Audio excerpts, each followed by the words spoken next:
Madame, Monsieur, bonsoir et merci de nous rejoindre pour ce point de l'actualité qu'on entame en Palestine occupée où un jeune homme du camp de Jenin est tombé en martyr ce lundi.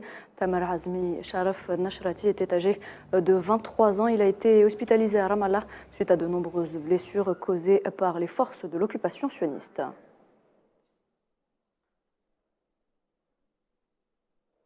La situation en Palestine, notamment les plans expansionnistes sionistes au menu ce lundi d'un briefing public suivi de consultations au Conseil de sécurité de l'ONU. Des consultations à huis clos sont prévues après la séance d'information publique.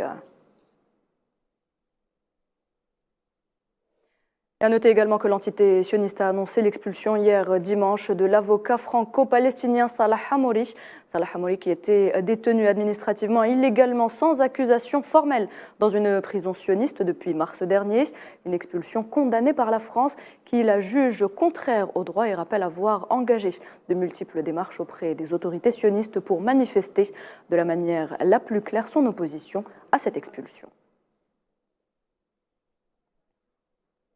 Dans l'actualité également, l'ANC au pouvoir en Afrique du Sud a réélu à sa présidence Cyril Ramaphosa, désormais assuré d'un second mandat à la tête du pays en cas de victoire du parti historique aux élections générales de 2024. Le chef d'État de 70 ans partait favori, malgré un scandale et une procédure de destitution déjouée quelques jours avant ce vote décisif.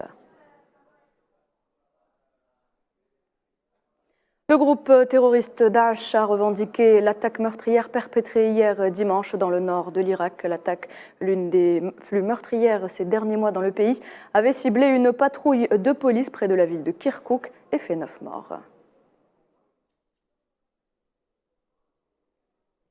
Le Premier ministre britannique Rishi Sunak a annoncé à l'occasion d'un sommet en Lettonie de la force expéditionnaire conjointe que le Royaume-Uni fera en sorte de maintenir, voire d'augmenter le montant de son aide militaire à l'Ukraine en 2023. De son côté, Vladimir Poutine est arrivé au Bélarus ce matin pour des pourparlers avec son président Alexandre Loukachenko, et ce quelques heures seulement après une attaque de drone sur Kiev qui a provoqué des coupures de courant dans la capitale ukrainienne.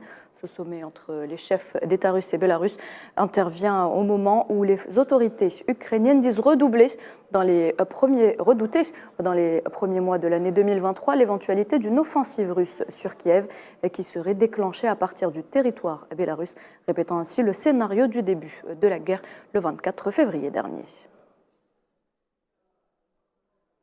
Au Canada, une fusillade a fait 5 morts et 1 blessé hier soir à Toronto. Le suspect serait également décédé après des échanges de tirs avec les forces de l'ordre. Si l'on ignore le motif de cette tuerie, il s'avère que toutes les victimes auraient été retrouvées dans différents appartements de l'immeuble.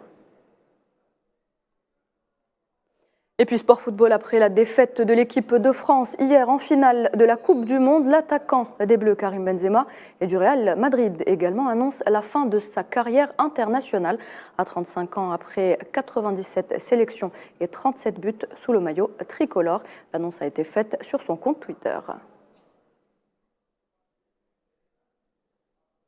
Et voilà, c'est la fin de ce point de l'actualité. Merci de l'avoir suivi. Je vous donne rendez-vous à 19 h pour le journal de la rédaction.